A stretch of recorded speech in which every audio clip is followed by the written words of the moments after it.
What is going on, everybody? Welcome to another New York Giants video. And in this video, the draft day news keeps on spilling out. The New York Giants have officially declined the fifth-year option on quarterback Daniel Jones. And I want to dive into this and other news as well. But before I go any further, folks, make sure to go check us out on all of our social media platforms below. Instagram, Twitter, and YouTube at Big Blue Avenue. Now, Daniel Jones, fifth-year option declined. What does this mean? Well, this would have locked him up for another year, fifth year in 2023, that would give Daniel Jones $22.3 million guaranteed.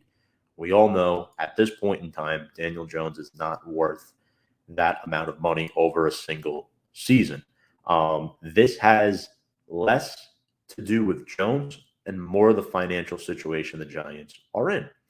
I think personally it didn't make sense to spend $22 million on a quarterback who has had injury issues, who has had inconsistencies, who has not had a lot of offensive line help. And yes, the Giants have done a lot to screw this kid up. But the reason why I say it's less about Jones is because the Giants have come out and said they have a lot of faith in him in this new offensive scheme, publicly and privately. There are other options. The Giants could give him a long-term extension after this 2022 season, or they could use the franchise tag on him in 2023, which would not be the most affordable option. It would be easier to give him an extension or maybe a 2 to 3 year deal, kind of like a short-term thing if he does do well. And I think what a lot of people are expecting is for Jones's play to improve in 2022, but nobody's expecting him to improve to an elite level.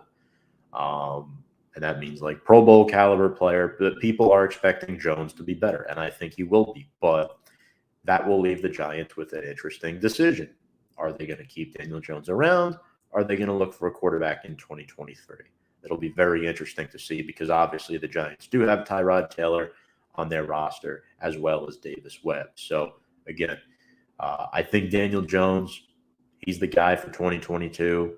And again, even though they decline this option, there's a chance he could be the guy for 2023 and further out as 2022 unfolds. I think his play will get better, but for now, fifth-year option is a no-go. So there is a chance this could be the final season with Daniel Jones under center for the Giants. There's a chance. I don't necessarily think it's likely, but it could happen. Other news, the Giants did, however, pick up the fifth-year option on defensive lineman Dexter Lawrence, which I love. This is what I wanted to happen. I wanted them to decline Jones and exercise Dexter Lawrence. Now, this will count $10.7 million against the cap next season. And I say this because the free agency defensive tackle market was financially rich this offseason. Obviously, we saw what Austin Johnson signed for with the Los Angeles Chargers. He got about $7.5 million a year somehow, some way. The Giants lost Dalvin Tomlinson in 2021 and Austin Johnson this season. This $10.7 million salary in 2023 will make him the 16th highest paid defensive tackle in the National Football League. And I think there is a chance that the Giants move Dexter Lawrence inside towards the one tech position. I think with his body frame and build, he has the ability to do that, especially if they draft a 3 tech in the NFL draft. Now, in 2021, Lawrence's stats, they weren't eye-popping, but they were good. 54 tackles, 2.5 sacks, and a forced fumble in what was a down year for majority of this Giants defense. In 3 seasons with New York, he has 9 sacks. Not bad. I think his best year was 2020. He got 4.5 sacks. He was very impressive. I really like what I've seen from this guy.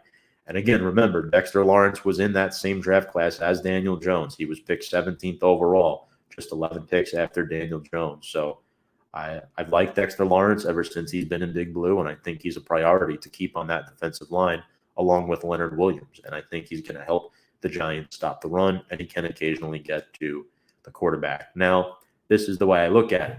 The $10.7 million fifth-year option for Lawrence is much cheaper than the $22.3 fifth-year option for Daniel Jones would have been. If the fifth-year option was much less, which in the NFL world, that's not possible.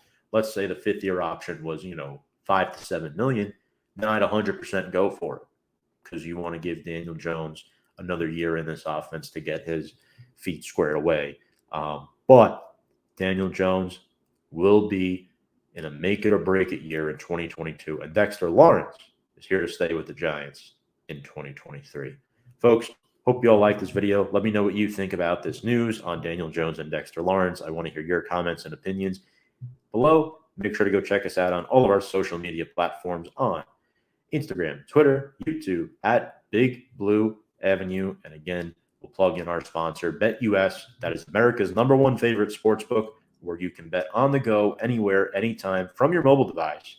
Get fast and live payouts, and you can use our promo code below at JOIN125. That's BetUS, where the game begins. Folks, appreciate you all tuning in. The NFL draft is pretty much here at this point. I'm very excited. Hope you all are too. And without further ado, let's go Big